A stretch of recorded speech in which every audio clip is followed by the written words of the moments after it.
Oui, ben, non, je voulais juste, comme on a un petit peu de retard, je voulais juste dire que je suis vraiment ravi là, de cette série de conférences. Je voulais remercier Daniela encore pour avoir pris l'initiative là, d'organiser ces conférences sur cette thématique. Et puis surtout, je suis très heureux de pouvoir accueillir Marie-Josée Deschênes. Que je connais depuis longtemps, et puis on est des complices aussi depuis très longtemps. Et on avait eu l'occasion là, de travailler ensemble pour organiser la grande assemblée générale d'ICOMOS en 2000. Est-ce que c'était en 2008 ou en 2007? Je me souviens plus. 2008. 2008 avec 2000. Célia Forget. Avec Célia Forget en plus, oui, waouh! Alors, toute la gang est là. Formidable. Merci aussi au CELAT là, pour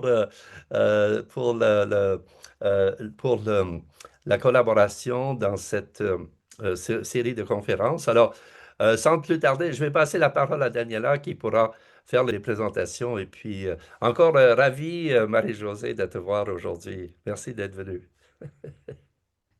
Bonjour à tous et tous. C'est un petit écho de la salle, mais on va régler ça. Désolée pour l'enjeu technique, il y a toujours ce danger. Merci Laurier pour cette brève introduction. Je me présente, Daniela Moïsa, professeure au département Société, Territoire et Développement de l'UQAR. Je vous souhaite la bienvenue à cette troisième conférence de la série Réparer le patrimoine pour mieux habiter le monde, organisée dans le cadre du cours Habiter au XXIe siècle.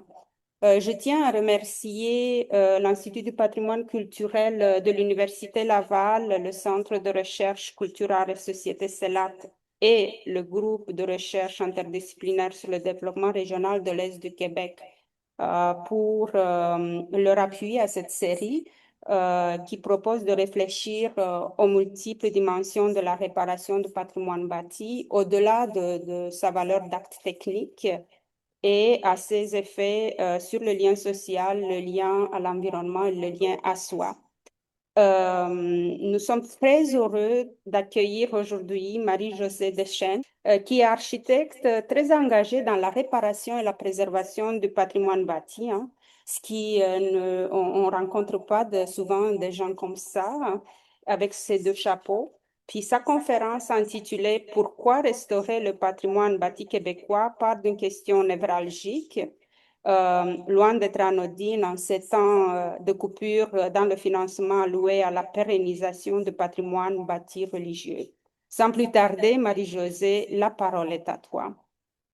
Merci beaucoup. Donc, je vais commencer par ce qu'on appelle les enjeux techniques. Donc, le partage Seigneur. Je suis vraiment contente d'être avec vous. J'ai eu le temps de regarder un petit peu qui est là. C'est le fun. Je retrouve plein de noms que je connais, donc le stress a augmenté un peu. Euh, mais je suis contente. Merci Laurier, merci Daniela, Marie-Christine, Célia. Merci de votre accueil, merci de votre invitation. C'est un privilège pour moi d'avoir l'occasion de parler à mes concitoyens aujourd'hui, à des passionnés probablement de patrimoine, peut-être à des gens qui vont découvrir des choses, qui sont là pour découvrir. Je sais que dans le monde du patrimoine, on, on se connaît, on se reconnaît, on est un petit milieu de passionnés, mais c'est important de aussi parler à des gens dans dehors du patrimoine pour qu'ils comprennent euh, les enjeux auxquels on fait face. Donc, je me suis mis un minuteur, là, je suis en train de regarder ça pour essayer de ne pas dépasser mon temps. Alors, on est parti. Pourquoi restaurer le patrimoine bâti québécois? Quand Daniela m'a approché pour faire une conférence, avec tout ce qu'on vit et ce que je vis, vous allez le voir, je vais vous présenter des cas du travail qu'on fait. Ben, moi, je suis rendue à me poser cette question-là parce que je me dis, ben, coudonc, moi, comme architecte, j'essaye de restaurer le patrimoine, mais il y a beaucoup, beaucoup d'embûches dans ce qu'on fait, des embûches de tout ordre. Et donc, quand on pose la question, c'est parce qu'on sent qu'il y a une urgence, un besoin d'agir. Ça a toujours été peut-être dans le monde du patrimoine, ceux qui sont là depuis longtemps que moi pourront en témoigner, mais je pense qu'il faut toujours renouveler cette question-là. Ensuite, si on veut restaurer le patrimoine, il faut investir, enfin, investir de l'argent. investir des efforts, des connaissances. Donc, ça demande quelque chose, ça demande un effort. Donc, comment on fait ça? Donc, c'est la question. On va parler un petit peu de la définition du patrimoine, juste pour situer le discours. Et puis, ben, au niveau du québécois, vous comprenez que moi, en tant que québécoise, mon territoire, c'est le Québec. Je pratique en français. Je ne suis pas très bonne en anglais. J'aimerais bien ouvrir mes horizons, mais ça va appartenir aux jeunes de mon équipe qui sont meilleurs que moi en anglais. Alors, présentation de la firme, un petit 5 minutes. Définition du patrimoine, un autre 5 minutes. Valeur du patrimoine, on va la regarder aussi dans ce temps-là. Je me prends un petit 20 minutes pour des études de cas, puis un 5 minutes à peu près pour une conclusion. Fait en tout, ça va être 40 minutes. Comme je vous dis, j'essaie de respecter mon temps. Je suis partie à moins quart. Disons que vers les 25, il faut me sonner des cloches si je n'ai pas terminé. Donc, je me présente. Pour ceux qui me connaissent, moi, je suis architecte et je travaille à mon compte depuis 2008. J'ai fini l'école dans les années 90, il faut comprendre. J'ai fait toutes sortes de choses. J'ai travaillé au gouvernement, j'ai été inspectrice municipale, mais j'ai toujours voulu rêver d'être sur les chantiers, c'est-à-dire de vraiment faire les choses. Donc, si vous me parlez de recherche, j'ai fait une maîtrise sur les théories de restauration. Si vous me parlez de gestion, j'en ai fait au gouvernement. Alors, j'ai touché à tout, mais ce que je préfère, c'est ce que je fais aujourd'hui, donc vraiment avoir la main dans les projets concrètement. Euh, bon, notre firme, la firme que j'ai créée en 2008, c'est une firme qui a toujours été en télétravail. Donc, vous comprendrez que quand la pandémie est arrivée, bon, nous, on a continué à travailler. On est aujourd'hui 12 femmes dans l'équipe. Il n'y a pas d'hommes. C'est pas voulu, c'est comme ça. Mais voilà, mais alors on est 12 femmes qui sont réparties un peu partout au Québec. Donc, Alexandra, ma collègue, est à Lac-Drolet, en Estrie. J'ai des gens à Québec. J'ai 3 employés à Québec. J'ai Melissa Wall qui est à Montréal. Stéphanie Talbot est à Québec. Et puis, j'en ai même qui sont à l'international. Donc, Farah, je te salue, je t'ai vu, qui est en Tunisie. Bon, voilà, j'aurais dû montrer les photos. Alors, toute la belle projet de femmes et de jeunes aussi. Donc, moi, je suis contente parce que dans mon travail, quand on a fait ICOMOS 2008 avec Laurier et Célia, on était dans le forum jeunesse. J'avais à l'époque 35 ans. Mais là, aujourd'hui, je dois passer l'information, tu sais, les connaissances. Donc, on fait ça quotidiennement. Qu'est-ce qu'on offre comme service en tant que firme? On offre d'abord de la charge de projet. Donc, ce que vous voyez ici, c'est le collège La Pocatière. On est en train d'agrandir pour faire une entrée beaucoup plus solennelle pour la salle André Gagnon. C'est ce que vous voyez là en mur rideau à droite. Donc, ici, j'aide le client de la salle André Gagnon à gérer le projet. Ce sont des aptitudes que j'ai acquises quand je travaillais au gouvernement, donc à la Commission de la capitale nationale du Québec. On offre aussi, évidemment, tout projet de patrimoine commence avec souvent ce qu'on appelle un carnet de santé ou un audit technique d'un bâtiment, pour savoir, bâtiment patrimonial, qu'est-ce qu'il faut faire. Alors, on fait énormément d'audits techniques et puis ces audits-là nous permettent aussi de mieux connaître. Alors, plus on fait des audits, meilleur on est et de fil en aiguille, c'est à force de voir les choses et de voir répéter des situations qu'on comprend. Alors moi, j'apprends vraiment sur le terrain. On fait de la restauration. Vous voyez ici l'église de la Nativité de Beauport. Avec, on travaille beaucoup sur les églises. Je me suis spécialisée dans les bâtiments religieux. Pourquoi? Parce que je considère qu'ils sont importants à préserver, puis parce que c'est toujours de très gros bâtiments. Donc, euh, il y a un enjeu là, de complexité technique à cet effet-là. On travaille aussi sur la transformation de bâtiments existants. Donc ici, vous voyez, c'est pas une église. On aurait pu mettre une église. On fait beaucoup de transformation d'églises. Mais ici, c'est un bâtiment à Saint-Damien qui s'appelle le Centre des plastiques. Bâtiment des années 80 qui est comme une école-usine pour expliquer comment on fait les plastiques. Saint-Damien a une grosse économie autour du plastique. Mais la Maison de la culture de Bellechasse veut se relocaliser dans ce bâtiment-là. Donc, vous voyez à droite l'esquisse qui a été fait là, pour montrer là, comment le bâtiment pourrait être transformé. Définition du patrimoine bâti. Donc, c'est sûr qu'aujourd'hui, il faut s'entendre sur la notion de patrimoine. Bon, la notion de patrimoine, c'est une notion qui est qui est très complexe et très mouvante, là. Donc, la notion de patrimoine évolue avec le temps. Je sais que il y a beaucoup autour aujourd'hui de gens qui sont très connaissants du patrimoine. Donc, je ne suis pas là pour vous donner un cours du patrimoine, mais ce qui est important, c'est que vous compreniez comment moi je perçois le patrimoine, puis c'est pour ça qu'avec ces yeux-là, je constate ce que je constate. Donc, ça fait longtemps qu'on a sorti de la notion du monument patrimonial. Évidemment, on les reconnaît quand on voit une belle église, une cathédrale, un élément d'art exceptionnel. C'est tout un effet monumental, mais avec les années, on a l'approche disons, d'arrondissement historique là, qui est arrivé dans les années 70 au Québec. Donc, cette approche urbaine du patrimoine, je l'ai enseigné avec Action Patrimoine, je l'ai appris à l'école, je fais des caractérisations de territoire. Donc, c'est très important de voir le patrimoine dans son contexte et d'inclure dans le patrimoine, pas juste, par exemple, le patrimoine du régime français. Tu sais, on était peut-être dans ces réflexions-là dans les années 70, c'est très correct, mais aujourd'hui, on a le patrimoine industriel, le patrimoine moderne, le patrimoine paysager. Donc, moi, quand je fais mon travail, je pense à tout ça et c'est la vision que j'ai. Et aussi, donc, une vision très large du patrimoine et toujours en ayant dans la tête que le patrimoine, c'est un bien collectif. Évidemment, moi, j'aime le patrimoine. Pourquoi?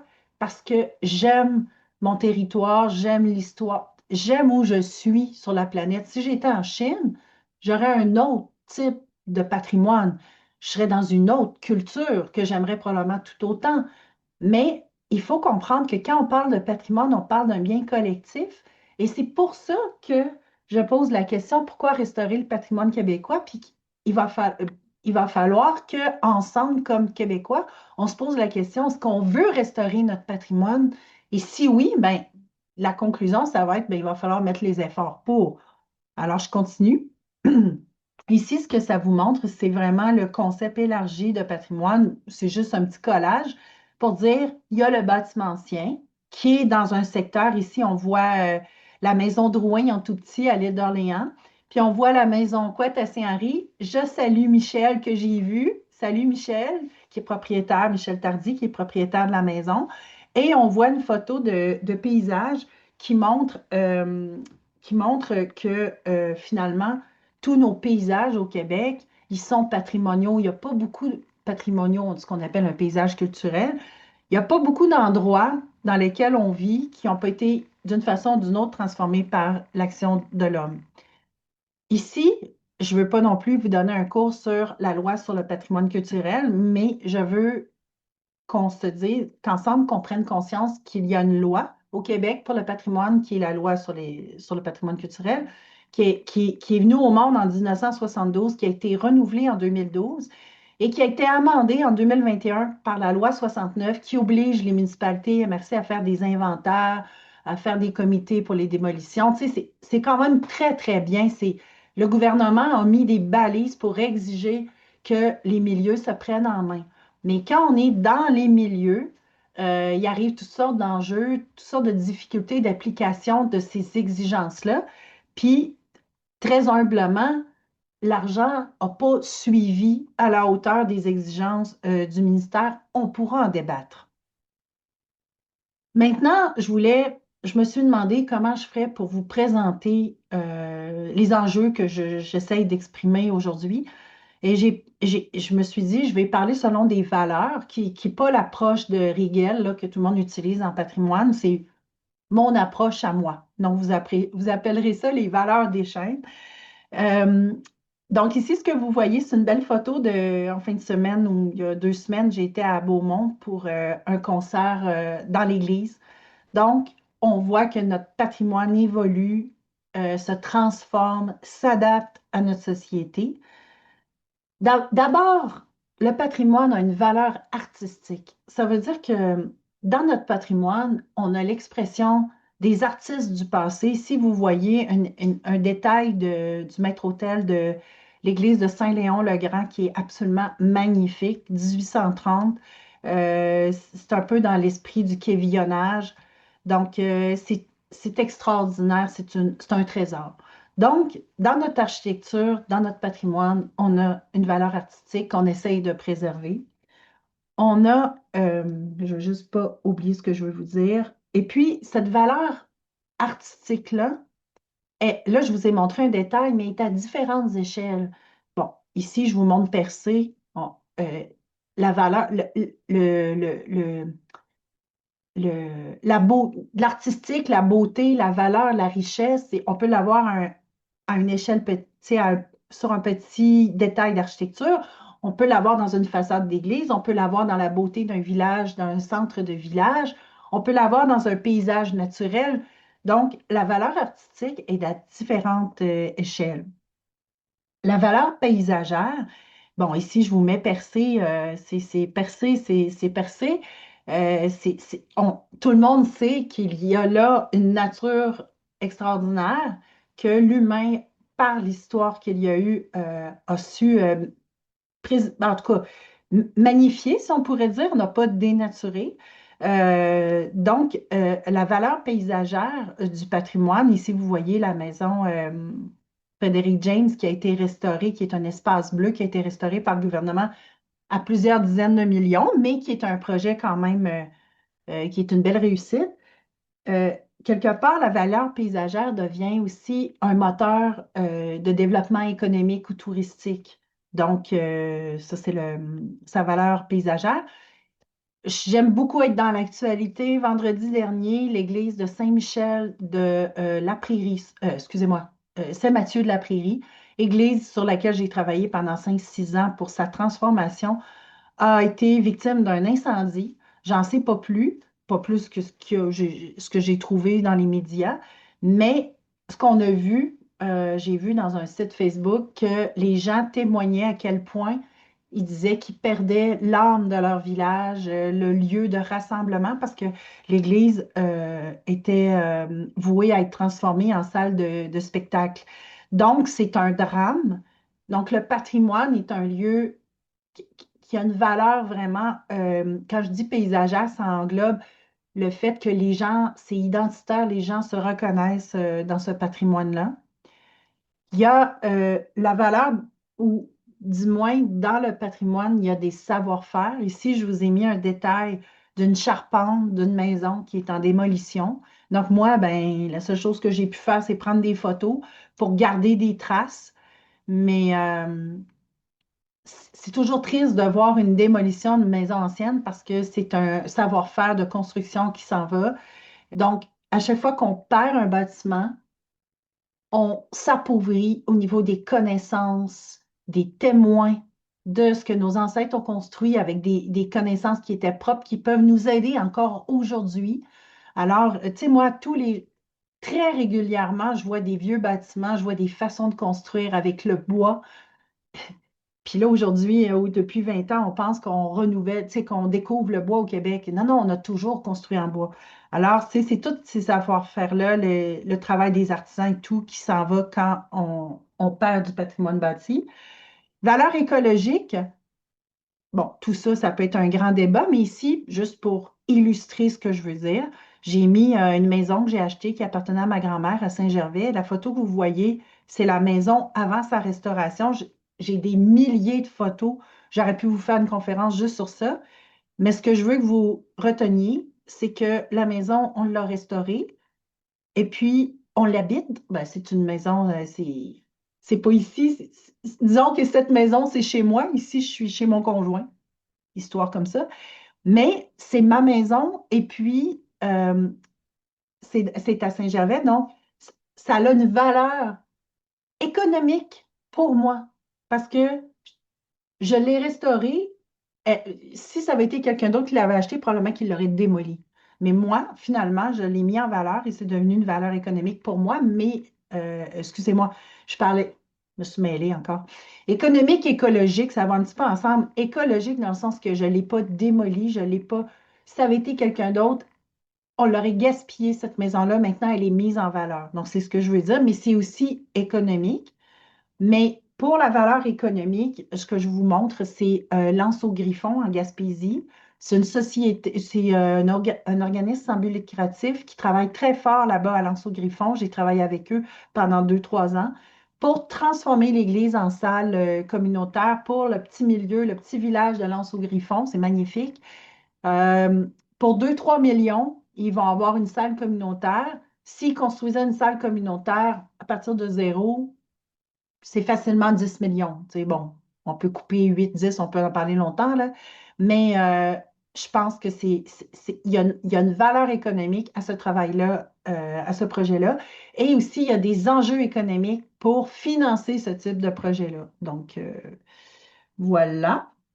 Là, on rentre dans... là, je vous ai comme brossé le portrait, donc j'ai comme placé... j'essaye de placer mon discours. Maintenant, je vous emmène dans mon quotidien. Le quotidien de mon équipe, évidemment, vous avez compris, là. Alors ici, c'est la maison d'Héry à Pont-Rouge que j'ai été voir il y a 2 jours. Fait que moi, je vous ai mis une photo parce qu'on m'appelait là pour des problèmes d'enveloppe et tout. C'est une maison qui a été restaurée, maison patrimoniale. Et on commence, c'était juste pour vous parler que je suis toujours dans des beautés, dans des endroits extraordinaires parce que le patrimoine, c'est ça. Le premier projet que je veux vous parler, c'est la clinique d'architecture patrimoniale en Chaudière-Appalaches. C'est un projet qui a été initié par les MRC, Lobinière, Bellechasse. La dernière clinique qu'on a fait, j'ai fait une première clinique 2010-2014. On a aimé ça. On a voulu nous renouveler. Puis en 2019-2024, il y a 8 MRC de Chaudière-Appalaches qui ont embarqué dans le projet. On a fait à peu près 350 dossiers résidentiels. Donc, qu'est-ce qu'on faisait? On faisait un peu comme les médecins de brousse, là. On part une journée, on fait 4, 5 dossiers, on s'en va en Beauce, on va chez les gens. Ici, c'est à Saint-Séverin, c'est le presbytère de Saint-Séverin. On va rencontrer les gens, on va visiter les maisons, dépendamment des besoins, soit qu'on fait un état de situation de l'état de la maison, parce que des fois, les gens, c'est ça, ils disent qu'est-ce que je dois faire pour entretenir mon bâtiment ancien, ou où on fait, bon, vous voyez ici, ça, c'est un exemple d'audit technique là, qu'on fait, mais plus simple que les audits qu'on fait pour les bâtiments classés où on fait des esquisses. Donc, vous voyez à gauche les photos de l'existant. La personne dit, moi, je veux démolir mon annexe, je veux construire un nouvel annexe. Alors, c'est comme ça qu'on venait aider là, les propriétaires de maisons anciennes. Ce qu'on a appris dans ce projet-là, c'est que il y a, disons, moi, je travaille avec 4 types de propriétaires de bâtiments patrimoniaux. Les personnes privées, donc les propriétaires privés qui ont des résidences. Aussi, ce que je veux vous dire, c'est que des résidences patrimoniales dans notre territoire, il y en a partout. Du patrimoine bâti, je vous parlais tantôt d'un patrimoine qui est dans son environnement, dans les villages et tout ça, je veux dire, sur un rang, en tout cas dans ma région, mais partout aussi au Québec, où je me promène partout, il y a généralement les bâtiments qui sont là, ce sont des bâtiments entre 1840 et 1940-50. Oui, il y a de plus en plus de bâtiments nouveaux, c'est un enjeu, mais il y a beaucoup de bâtiments patrimoniaux. Alors ça, j'ai pu le constater. J'ai pu constater aussi que, voilà, je vous parlais des 4 types de propriétaires, donc privés, des fois OBNL, vous allez en voir, comme tantôt, je vous parlais de Lanceau Griffon, c'est un OBNL qui gère le bâtiment. Les fabriques, parce qu'on s'est aperçu que, ben, moi, je sais parce que je suis spécialisée là-dedans, que les fabriques ont beaucoup besoin d'aide pour entretenir leurs églises. Mais dans Chaudière-Appalaches, dans le cadre de notre clinique, on a ouvert de l'aide aux propriétaires d'églises. Des fois, ça venait des municipalités, mais souvent des fabriques pour faire des carnets de santé d'églises. Donc, les fabriques sont propriétaires de beaucoup de bâtiments patrimoniaux au Québec. Et les municipalités, de plus en plus, demandent des conseils, soit pour gérer des PIA, pour aider des PIA, plans d'implantation et d'intégration architecturale, pour accompagner des CCU, pour accepter ou pas, ou disons, aider aux demandes de permis sur des bâtiments anciens. Alors, ce projet est terminé. C'est beaucoup d'ouvrages. C'est vraiment, mais c'est très, très enrichissant. Ce que j'ai dit aux responsables, c'est que moi, ben, je ne recommencerai pas ça parce que c'est beaucoup trop d'ouvrages. Mais je suis prête à former des gens partout au Québec pour qu'il y ait de plus en plus d'experts, si on pourrait dire. Puis, tu sais, vous savez, c'est pas si complexe à un moment donné, après deux, trois visites, quelqu'un qui a une base en architecture et qui est capable de comprendre les enjeux puis les bonnes pratiques d'entretien de bâtiments. Donc, moi, j'appelle à ce que euh, ce genre d'initiative-là là, foisonne un peu plus au Québec. Et si ça vous intéresse, vous avez à me communiquer avec moi, puis on va pouvoir en discuter. Le deuxième projet que je veux vous parler, c'est la restauration des moulins de l'île aux Coudres. Donc, je travaille avec eux depuis 2008. Ici, vous voyez le moulin à vent de l'île aux Coudres. Euh, j'ai commencé avec un carnet de santé du moulin à vent. Ça, c'est la beauté de la chose. Marie-Josée, tu veux-tu faire le carnet de santé du moulin à vent de l'île aux Coudres? Je ne connais rien d'un moulin. Ils ont dit, c'est pas grave, tu vas apprendre. Alors, c'est ce que j'ai fait. J'ai appris, j'ai tout lu sur les moulins, j'ai visité des moulins en Europe. Écoute, quand on commence à tomber dans la spécialité des moulins, ça devient une passion. Ce que vous voyez, la photo ici, c'est pour restaurer le moulin à vent. Il a fallu, avec une grue, enlever le toit. Vous savez, j'ai pas fait ça tout seul. J'ai fait ça avec un entrepreneur, Gilbert Dumas, qui l'avait déjà fait et qui a dit, oui, oui, tu vas voir, ça fonctionne. On avait toute peur que tout lâche, mais non, ça n'a pas lâché. Après, l'entrepreneur, il a restauré la toiture au sol. Puis une fois que la toiture était restaurée, ça a été remonté sur la maçonnerie, le corps de maçonnerie qui a aussi été restauré. Mais avec les moulins de l'eau coude, je travaille depuis 2008, puis j'ai fait plein de projets avec eux. Restauration moulin à vent, je vous l'ai montré, restauration moulin à eau. On a construit un petit pavillon sur le site. Je vous invite à aller les visiter si vous n'avez pas visité les moulins de l'île aux Coudes. Et dernièrement, 2023-2024, on a agrandi le pavillon d'accueil. Ce que vous voyez ici, c'est une esquisse virtuelle où vous voyez ici la partie arrière qui est la nouvelle partie. Voilà, donc l'ancienne partie, la partie existante qui est là depuis 2006. Nous, on a agrandi pour pouvoir donner plus d'espace d'interprétation en muséologie, puis aussi de reconstituer le bureau de Pierre Perrault, le cinéaste, parce que euh, tantôt, je vous disais qu'au niveau du patrimoine, il y a plusieurs types de propriétaires. Ici, c'est un OBNL qui gère les moulins. Puis la municipalité, elle est propriétaire du site. Je vais vous montrer le projet après. Et vous savez, j'en suis convaincue, puis je vous en ai glissé un mot, c'est que c'est toujours un enjeu d'entretenir les bâtiments patrimoniaux. Là, il faut encore restaurer moulin à vent, moulin à eau. On a un projet sur la table de pr- près d'1 million. Donc, oui, ce sont des bâtiments classés. Le gouvernement peut donner de l'argent, peut donner des subventions quand les programmes sont ouverts.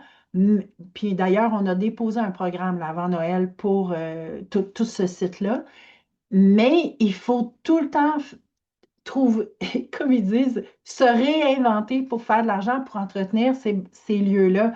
Donc, c'est vraiment un défi de tous les instants. Alors, c'est aussi pour ça que je vous ai montré ce projet-là, parce que autant c'est difficile de les maintenir à flot, mais autant les moulins de l'Eau-Coude, pour les Eau-Coude puis Charlevoix, c'est un attrait touristique. Donc, le patrimoine, c'est économique. Quand on investit dans le patrimoine, on investit dans l'économie d'une région. Donc, j'espère que là-dessus, c'est un exemple, là, parmi tant d'autres, mais j'espère que je vous convainc que le patrimoine bâti peut être des attraits touristiques, comme on a parlé tout à l'heure pour percer, là. Puis, j'aurais pu vous parler de Carleton-sur-Mer, qui disent chez nous la beauté de nos paysages, de notre cadre bâti, c'est notre industrie, c'est notre économie. Alors, c'est pas juste théorique. Ah, j'avais aussi cette esquisse-là pour montrer la qualité du travail, et pas de moi, mais de mon équipe. Moi, je ne suis pas capable de faire ça, mais regardez, ça, c'est le vrai. Alors, ça, c'est l'esquisse, ça, c'est le vrai avec une madame qui nous sourit à l'accueil, ça c'est une vraie photo. Et c'est pour montrer aussi que le travail qu'on fait comme architecte est un travail artistique, de conception, tout comme technique. Et si je l'oublie, je vais le répéter, mais si je l'oublie, je crois que notre profession d'architecte mérite d'être mise en valeur par rapport à toutes les autres professions. Je veux dire, un ingénieur, c'est super, là. Il est très bon dans ce qu'il fait, mais les ingénieurs, souvent en structure, peuvent avoir un œil artistique, mais tu sais, c'est sûr qu'en mécanique du bâtiment, c'est plus difficile là, d'être créatif. Ils le sont. Puis aussi, la création dans notre métier ne se fait pas juste dans des gestes comme je vous montre actuellement, mais se fait aussi dans la résolution de problèmes qui sont quotidiens. Il faut toujours être créatif, mais voilà. Je veux juste vous dire que tout va bien dans le temps. Ne vous en faites pas, il m'en reste pas pour longtemps. Alors,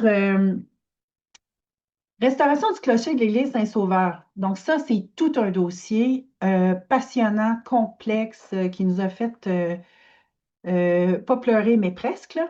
Mais cette photo-ci, pour moi, je la trouve extraordinaire parce que d'abord, elle montre des gens qui travaillent, puis je les nomme pas tous, là, mais sachez que pour un architecte, s'il n'y a pas d'entrepreneur, puis s'il n'y a pas d'homme de métier ou de femme de métier, il ne se passe rien, là. Et aussi, clin d'œil, c'est Québec qu'on voit à l'arrière. Puis comme je vous ai dit tout à l'heure, moi, j'aime mon territoire, j'aime ma ville. Ah, ça, c'est une photo magique. L'église de Saint-Sauveur à Québec, c'est une église dont les décors intérieurs ont été faits par le Charles Huot. C'est une église extraordinaire qui peut accueillir jusqu'à 1000 personnes et plus. Une grosse église de la ville de Québec. Depuis plusieurs années, son clocher était sur le parvis. Vous avez dû en entendre parler. Alors, moi, je vous ai mis une photo, là. Encore une fois, je pourrais vous donner une conférence juste sur l'église de Saint-Sauveur.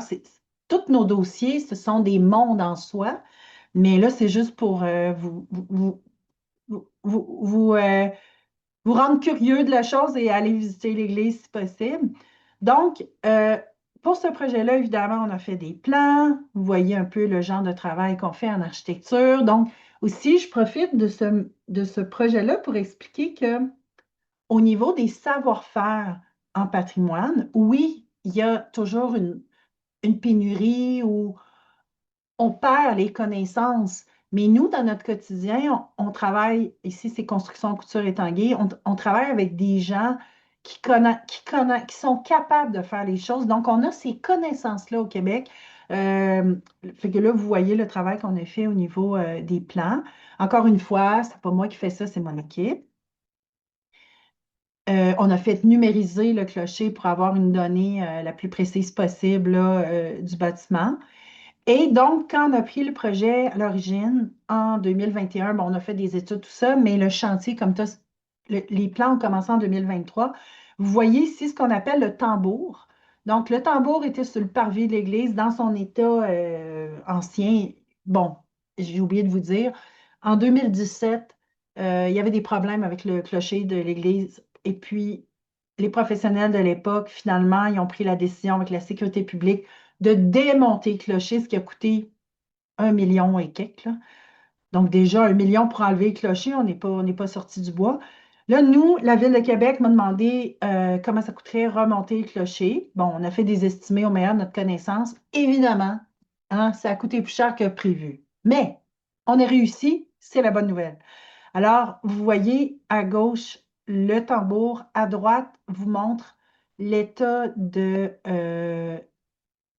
finalement, là, après beaucoup de discussions avec les personnes de métier, les ferblantiers, les menuisiers, on est arrivé à la conclusion qu'il fallait enlever toute la tôle sur les composantes et les refaire complètement parce que, vous voyez, le bois en dessous de la tôle, quand la tôle elle commence à être rouillée, puis ben là, évidemment, l'eau rentre, ça fait pourrir le bois. Ça, c'est quelque chose que j'ai appris. C'est-à-dire que ben c'est ça, tu sais, nous, on pensait restaurer la ferblanterie, mais non. Puis c'était la bonne chose à faire parce que là, ce qu'on a fait, c'est qu'on a tout enlevé, le bois pourri, la moisissure. On a tout refait les composantes de bois. Encore une fois, je pourrais vous faire une conférence juste sur ce projet-là. Puis après ça, on a remis une membrane et puis la tôle a été refaite par les gens de Toiture 4 saisons qui ont, qui connaissent leur métier, tu sais, ça me fait pas peur, ils l'ont fait de façon excellente. Et après ça, on avait un autre enjeu, c'est qu'il fallait remonter ces éléments-là de plusieurs tonnes, de dizaines de tonnes sur le clocher. Encore une chose, on se disait, hey, comment on va faire ça? Et là, j'ai appris la journée qu'on a monté le tambour, c'est probablement en 2024, que j'aurais dû appeler des grutiers. Eux autres, c'est leur quotidien de transporter des éléments si pesants. Donc, finalement, pour eux, c'était pas une difficulté insurmontable. Il y a eu des petits. Ça prenait tout un doigté au niveau de l'entrepreneur pour l'ajustement. Mais moi, je n'ai pas tout compris ce qu'il m'a dit, mais ça, c'est le travail du menuisier, les contremaîtres de chantier, tout ça, mais qui ont réussi avec des arpenteurs à venir enligner comme il faut les morceaux pour être sûr que tout est à sa place. Alors, vous comprenez, on ne travaille pas tout seul, on travaille avec des experts, puis en additionnant l'expertise de chaque professionnel, ben, on réussit à accomplir le travail. Ça, c'est des détails du tambour une fois qu'il est remonté. Ici, je vous ai mis des photos pour montrer qu'on a fait des travaux en maçonnerie parce qu'il y avait, dans la maçonnerie, on l'avait sous-estimé. Il y avait des trous dans la maçonnerie, des grosses fissures, et comme on remontait le clocher, ben, il fallait que la base de la maçonnerie soit très solide. Puis à droite, la photo que vous voyez, ce sont les horloges parce que on s'est comme, finalement, on s'est dit, hey, ça va tellement bien le projet. On peut-tu restaurer les horloges? Oui, on a restauré les horloges, on a mis en lumière le clocher. Ici, c'est le clocher. Une fois terminé, je ne me rappelle plus si j'ai mis, il me semble. Oui, c'est ça, je vous ai mis des photos du projet mis en lumière. Donc, c'est comme la petite couche de mise en valeur du patrimoine. Quand on est capable, on sert un. Tu sais, c'est pas ça qui a coûté le plus cher, la mise en lumière, là. C'est à peu près 30 000 gros maximum pour acheter les projecteurs. C'est à peu près 1 000 du projecteur. Et puis, comme on avait les échafaudages, on en a profité. Donc, ce que je retiens de ce projet-là, ce que je veux... Ah oui, j'ai une dernière photo. Ça veut tout dire. Ce que je veux que vous reteniez de ce que je vous dis, c'est que dans ce projet-là, il y a eu des enjeux techniques complexes, mais qu'on a été capable de résoudre en travaillant en équipe. Puis ça, ça s'est vraiment fait, je veux dire, on était plein de possibilités, là. L'ingénieur, je ne vous ai pas parlé de tout le travail de l'ingénieur de structure, Union Structure avec Éric Terrien, qui, grâce à lui, Clocher est remonté, parce que c'est l'ingénieur qui calcule les charges, c'est pas l'architecte. Mais ce qui est beau dans ce projet-là, c'est que l'église est à côté d'une école. Et nous, on voyait tout le temps les jeunes dans la cour. Et les gens sur le trottoir, on a eu moi, j'ai eu des témoignages de gens qui m'ont dit merci, on est content, on est fiers que le clocher soit de nouveau, que l'Église aille fière allure.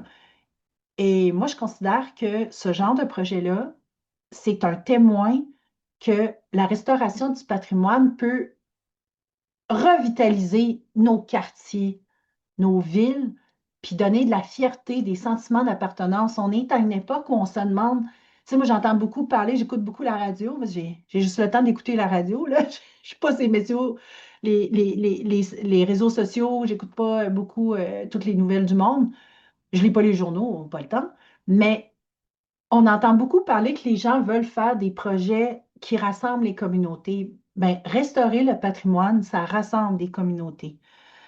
Le dernier projet que je veux vous parler, c'est la transformation de l'église de Saint-Ubalde en bibliothèque et salle communautaire. Donc, on est dans ce travail-là. Je vais aller un petit peu plus vite parce que, encore une fois, je pourrais vous faire une conférence juste sur les transformations d'église.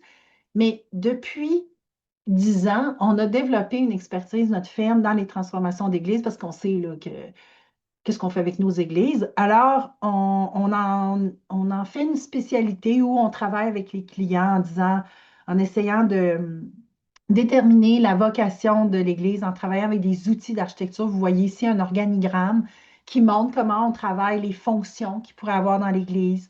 On fait des études de faisabilité, des plans conceptuels. Vous voyez, je passe vite parce que mon objectif, c'est de vous montrer le travail qu'on fait. On aide nos clients à trouver, à monter le financement. Ces temps-ci, le financement, il est famélique. Le Conseil du patrimoine religieux n'a pas d'argent. Pas un grande aide aux IMO du ministère de la Culture. Il a été ouvert du mois d'octobre au mois de décembre. On ne sait pas combien d'argent il va y avoir. Je suis sûre qu'il y a eu des demandes qui explosent, mais combien d'argent le gouvernement va mettre là-dedans, on ne le sait pas. Il y a les programmes municipaux, le PRACIM, PRABAM, ça, je crois que les programmes ont réouvert, mais sont essentiels pour financer ce type de projet-là, comme Saint-Hubert a eu de l'argent du CPRQ, puis du PRACIM, du ministère des Affaires municipales. Et il y a les programmes aussi éco-énergétiques. On devient bonne là-dedans aussi, tous les programmes d'économie d'énergie qui montrent que le patrimoine aussi, quand on restaure du patrimoine, on fait un geste écologique. Et puis les programmes d'accessibilité universelle pour que ce soit inclusif et ouvert à tous. On fait des programmes fonctionnels techniques, je passe vite, des plans d'exécution. Pourquoi j'ai voulu vous mettre ça? C'est pour vous montrer le travail quotidien d'une firme d'architectes, c'est de faire des plans pour que le chantier se passe le mieux possible. Donc, les plans les plus exacts possibles, les plus détaillés possibles. On fait des esquisses virtuelles pour montrer ce qu'on pense que ça va devenir. Et c'est comme ça que les clients peuvent voir leur projet. Et encore une fois, ici, c'est Mélissa qui a fait l'esquisse, Mélissa Wall. Moi, je ne suis pas capable de faire ça. Et j'arrive à ma conclusion. Encore un 2, 3, 4 minutes. Alors, je vous ai montré, je vous ai brossé un portrait très rapide de plein de choses. Mon objectif, parce que vous allez dire, c'est bon, qu'est-ce qu'il faut retenir de tout ça? Bon, je vais essayer de résumer. Ce qu'il faut retenir ici, vous voyez, c'est l'intérieur d'une maison à Beaumont que j'ai été voir il y a une couple de semaines. Un ami à nous, un client, dit, j'ai acheté une belle vieille maison à Beaumont. Je rentre là, j'ai failli m'évanouir. J'ai dit, mon Dieu, tu as acheté un trésor. Là, juste ce que vous voyez, c'est une partie de la maison. C'est pour vous montrer que le patrimoine au Québec, là, c'est ça. On arrive dans une belle maison de 1820. Là, le propriétaire dit, moi, j'ai coupé les poutres, c'était pourri. Pas sûr qu'il aurait dû faire ça. Mais vous voyez, c'est une maison dans laquelle il y avait un âtre au sous-sol. Ce qui veut dire que c'est une maison cossue. C'est une maison de qualité. Puis quand je suis rentrée à l'intérieur, c'était tout frimassé. Alors, tu sais, c'est comme une image de notre patrimoine au Québec. Alors, conclusion. Pourquoi faut-il restaurer le patrimoine québécois? Moi, je crois qu'il faut le restaurer d'abord pour sa valeur artistique. Ici, vous voyez l'église de Sainte-Sophie de l'Évrard, dont on est en train d'agrandir pour en faire une salle communautaire, une cuisine communautaire. L'église au cœur du village, c'est le bâtiment signalétique, c'est le bâtiment identitaire, c'est le plus beau bâtiment. Puis j'ai pris exactement cette photo-là pour vous montrer que de la rue, le projet qu'on est en train de faire est à peine visible. Donc, ça ici, c'est une photo en chantier, mais on a agrandi l'église, puis on essaye avec un langage contemporain. Donc, il y a tout un jeu. On essaye de concevoir quelque chose qui va se marier au bâtiment. Ça, c'est vraiment le côté créatif de notre profession.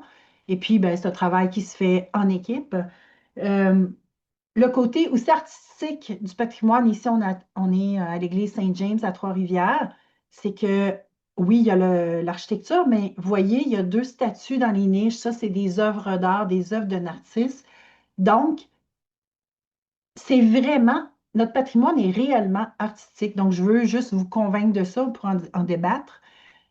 Valeur paysagère. J'ai vu, M. Normand est avec nous, Normand Lapointe de Pointe-Claire. Le patrimoine du Québec a une valeur paysagère, je vous l'ai dit, mais ici, on est à Pointe-Claire, on en discutait encore hier. Vous voyez, vous entrevoyez le moulin avant de Pointe-Claire. J'ai voulu mettre cette photo pour vous montrer un peu le contexte. Donc, on est devant l'église, on ne voit pas l'église, il y a un couvent, on ne la voit pas trop, il y a beaucoup d'arbres, c'est très boisé, des arbres magnifiques. Et à gauche, vous voyez le fleuve. Si je ne me trompe pas, c'est le lac Saint-Louis, mais je me trompe peut-être. Mais peu importe, quand on arrive sur la pointe où est le moulin à vent, on a une vue plus que 180 sur le fleuve, la rive sud. Donc, bref, il y a la mise en valeur ici du moulin de Pointe-Claire. C'est un projet là, qui est en cours. Encore une fois, c'est un OBNL qui gère ce projet-là, qui le tient à bout de bras. Mais ce projet-là, quand il va devenir réel, il va devenir un élément paysager, artistique, historique, économique, écologique, mettez-les tous. Alors, c'est pour illustrer ça. Puis, j'ai mis cette belle photo aussi que j'ai prise il n'y a pas longtemps dans Kamouraska, juste pour vous dire que aussi notre patrimoine agricole a une valeur paysagère extraordinaire parce que le Québec est beaucoup agricole. Donc, si on détruit nos granges les unes après les autres, qu'on détruit nos maisons de ferme pour les remplacer par des gros bungalows, je vous ai épargné une photo que j'ai prise en fin de semaine proche de chez nous. Mais on détruit, tu sais, on change l'aspect de notre territoire. On doit préserver notre patrimoine pour le savoir-faire qu'il y a dans sa préservation, le savoir-faire ancien, mais le savoir-faire d'aujourd'hui.